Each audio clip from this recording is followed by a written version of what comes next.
Hi అండి. నేను మీ దుర్గ. ఎలా ఉన్నారు? బాగున్నారా? నేను కూడా చాలా బాగున్నానండి. అలాగే మీరందరూ బాగుండాలని మనస్ఫూర్తిగా కోరుకుంటున్నాను.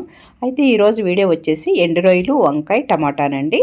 ఇక్కడ ఎండు రొయ్యలు నానబెట్టడం కోసమని కొంచెం వేడి నీళ్ళు బాయిల్ చేసుకున్నాను. ఇక్కడ చూసారుగా కొన్ని ఎండు రొయ్యలు తీసుకున్నాను. వేడి నీళ్ళు వేసేసి ఒక 5 మినిట్స్ పక్కకు పెట్టేస్తానండి. 5 మినిట్స్ తర్వాత నీట్గా 2-3 సార్లు కడిగేసుకుంటే బాగా మంచిగా అయిపోతుంది అనమాట. ఓకేనా? ఇదిగోండి చూసారు కదా, ఈ విధంగా నానబెట్టుకోండి. ఇవి పప్పు రొయ్యలు అండి. మా హస్బెండ్కి ఎవరో తెలిసిన వాళ్ళు ఇచ్చారు. చాలా చాలా టేస్టీగా ఉన్నాయండి ఈ రొయ్యలు అయితే. రెగ్యులర్గా మేము తెచ్చుకున్న దానికంటే కూడా ఈ రొయ్యలు ఇంకా చాలా టేస్టీగా ఉన్నాయి, ఎండినవి అనమాట. చూసారు కదా, ఈ విధంగా ఒక పక్కకు పెట్టేశాను. ఇప్పుడైతే ఒక కళాయి పెట్టేసేసుకొని చక్కగా 2 ఉల్లిపాయలండి, మీడియం సైజు ఉల్లిపాయలు, ఒక 4-5 పచ్చిమిరపకాయలు కట్ చేసుకొని ఇట్లా ఆయిల్లో వేసేసుకుంటున్నాను. చూసారు కదా, ఆయిల్లో వేసేసిన తర్వాత ఒకసారి ఈ విధంగా కలిపేసుకుందామండి. ఇప్పుడు కొంచెం గల్లుప్పు వేసుకుందామండి. ఉల్లిపాయలు త్వరగా వేగుతాయి కదా. ఇప్పుడు చూసారు కదా, నేను కర్రీకి సరిపోని ఇక్కడే వేసేసాను గల్లుప్పు అనేది. చూసారు కదా, గల్లుప్పు కూడా వేసుకున్న తర్వాత ఒకసారి కలుపుకుందామండి. మనం ఇది ఉల్లిపాయలు అనేది గోల్డెన్ బ్రౌన్ వచ్చేంత వరకు కూడా కొంచెం వస్తుంది అన్నప్పుడు మనం ఎండ్రాయిల్, ఇది కూడా చూసారు కదా, ఎండ్రాయిల్ చక్కగా తర్వాత ఫ్రెష్ నీళ్ళతో 2-3 సార్లు కడిగేసుకున్నాను అనమాట. ఇప్పుడు ఉల్లిపాయలు ఈ కలర్ వస్తున్నప్పుడు మనం ఈ ఎండ్రాయిల్ కూడా వేసేసుకొని ఉల్లిపాయలతో పాటు కొంచెం సేపు ఫ్రై చేసుకున్నాం అనుకోండి, చాలా చాలా బాగుంటుంది కూర. ఫ్లేవర్ మొత్తం చాలా టేస్టీగా అనిపిస్తుంది. ఫ్లేవర్ కూడా చాలా బాగుంటుంది అనమాట. చూసారు కదండి, వేసేసాను. ఒకసారి ఈ విధంగా కలిపేసుకున్నాను అనమాట. కొంచెం ఒక 2-3 మినిట్స్ ఇలా ఫ్రై చేసుకుందామండి. ఆ తర్వాత మనం వంకాయలు అవన్నీ, టమాటాలు అవన్నీ కూడా వేసేసుకుందాము. చూసారు కదా, ఈ విధంగా గోల్డెన్ బ్రౌన్ వస్తున్నాయండి ఉల్లిపాయలు. చూసారు కదా, ఇప్పుడు ఒక 2 టమాటాలు అండి చిన్నవి. చూసారు కదా, ఈ విధంగా సన్నగా కట్ చేసేసి వేసేసుకున్నానండి. ఇదిగోండి, వేసేసుకొని ఒకసారి ఈ విధంగా కలిపేసేసి మూత పెట్టేసేద్దామండి. సిమ్లో పెట్టేసేసేయండి. ఒక 2 మినిట్స్ తర్వాత మళ్ళీ ఓపెన్ చేసి చూద్దాము. కొంచెం టమాటాలు మగ్గడానికి వస్తున్నాయి కదండి. ఇప్పుడు సన్నగా కట్ చేసుకున్న వంకాయ ముక్కలండి. లేతవైతే చాలా బాగుంటుంది అనమాట టేస్ట్. అవి కూడా కట్ చేసేసుకొని వేసేసుకుందామండి. వేసుకొని ఒకసారి ఈ విధంగా కలిపేసి మళ్ళీ మూత పెట్టేసేసి సిమ్లోనే పెట్టేసేద్దామండి.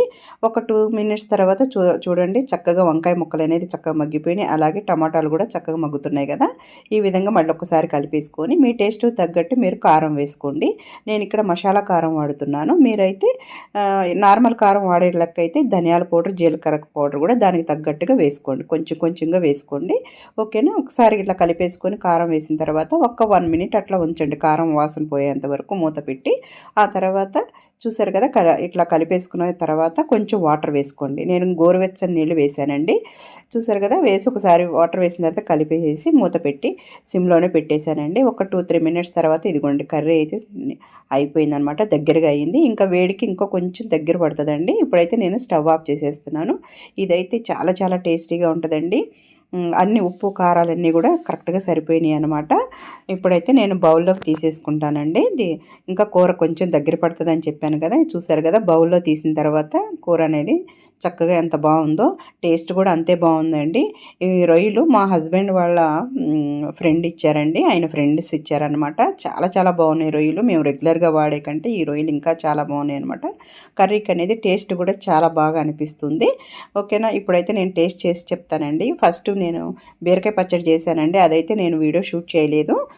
చూసారు కదా, బీరకాయ పచ్చడి ఎండుమిరపకాయలతో చేశానమాట. ఇది ఫస్ట్ వేసుకొని ఒక 2 ముద్దలు తిన్న తర్వాత ఆ తర్వాత నేను వంకాయ కర్రీ ఎలా ఉంది అనేది చెప్తానండి. ఆంధ్ర వాళ్ళకి ఒక్క ముద్ద పచ్చడి, ముందుగా పచ్చడి తినకపోతే అదొకలాగా ఉంటుందండి. ఇలా అలవాటు చాలామందికి ఉంటుంది కదా, ఫస్ట్ ఒక ముద్ద పచ్చడితో తినటం అనేది. ఎంతమందికి ఇట్లా ఇష్టమండి? మేమైతే వారానికి ఒక్కసారి కానీ, ఒక్కొక్కసారి అయితే 2 సార్లు కానీ నేను రోటి పచ్చళ్ళు చేస్తానండి, కొంచెం కొంచెంగా. అలాగే టిఫిన్లోకి, రైస్లోకి కూడా పనికొస్తుంది అన్నట్టుగా నేను చేస్తాను. మాకు అయితే రోటి పచ్చళ్ళు అయితే మేము చాలా ఇష్టంగా తింటామన్నమాట, నిల్వ పచ్చళ్ళ కంటే కూడా. చూసారు కదండి, ఇప్పుడైతే కలిపేసుకున్నాను కదా, మీకైతే టేస్ట్ చూసి చెప్తాను. సూపర్గా ఉందండి. ఇది కూడా అన్నీ కూడా కరెక్ట్గా సరిపోయినాయి అనమాట. బీరకాయ పచ్చడి ఎండుమిరపకాయలతో, పచ్చిమిరపకాయలతో కూడా చేస్తారండి. అది కూడా ఒకసారి నేను చేసి పెడతాను. నేను ఎలా చేస్తాను అనేది చేసి పెడతాను. ఈ బీరకాయ పచ్చడి నేను అప్లోడ్ చేసినట్టే అనిపిస్తుంది నాకు. అందుకే నేను మార్నింగ్ నాకు టైం కుదరక నేను తీయలేకపోయానండి ఈ బీరకాయ పచ్చడి వీడియో అనేది. పచ్చిమిరపకాయలతోనూ చేస్తారు, ఎండుమిరపకాయలతోనూ చేస్తారండి. చాలా చాలా బాగుంటుంది అనమాట. నేనేమేమి వేసి చేస్తాననేది మీకు ఒక వీడియో చేసి పెడతానండి మళ్ళీ.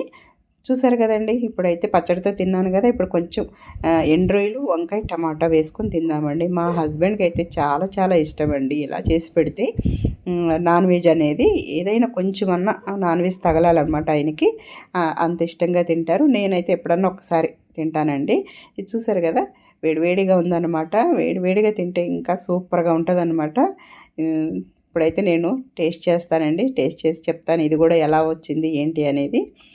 ఈ రొయ్యలు దొరికితే కనుక మీరు తీసుకొని ఒకసారి అయితే నాన్ వెజ్ తినేటోళ్ళు ఒకసారి ట్రై చేయండి. రొయ్యలు ఇష్టంగా తినేటోళ్ళు. ఈ పప్పు రొయ్యలు అనుకుంటా అండి నాకు తెలిసి.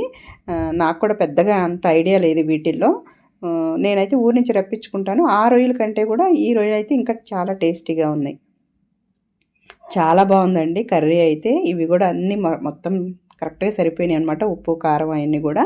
మీరు ఈ కర్రీలో కొంచెం చింతపండు పులుసు వేసుకున్నా పర్వాలేదండి. మరీ ఎక్కువ వేసుకోకుండా ఊరికి కొంచెం ఇష్టపడే వాళ్ళు వేస్తారు. నేను టమాటాలు వేసాను కాబట్టి నాకు ఇదే టేస్ట్ నచ్చుతుంది కాబట్టి నేను చింతపండు అయితే నేను వేయలేదండి పులుసు. మీరు కావాలంటే లైట్గా కొంచెం వేసుకోండి ఇష్టపడేటోళ్ళు. ఓకేనా? చూసారు కదా, ఇదేనండి ఈరోజు వీడియో. ఎలా ఉంది, మీకు నచ్చిందా? మీకు నచ్చినట్టయితే నా ఛానల్ని సబ్స్క్రైబ్ చేసుకోండి, లైక్ చేయండి, షేర్ చేయండి. అలాగే మీ మంచి మంచి కమెంట్స్ని కూడా నాకు తెలియజేయండి. ఓకేనా?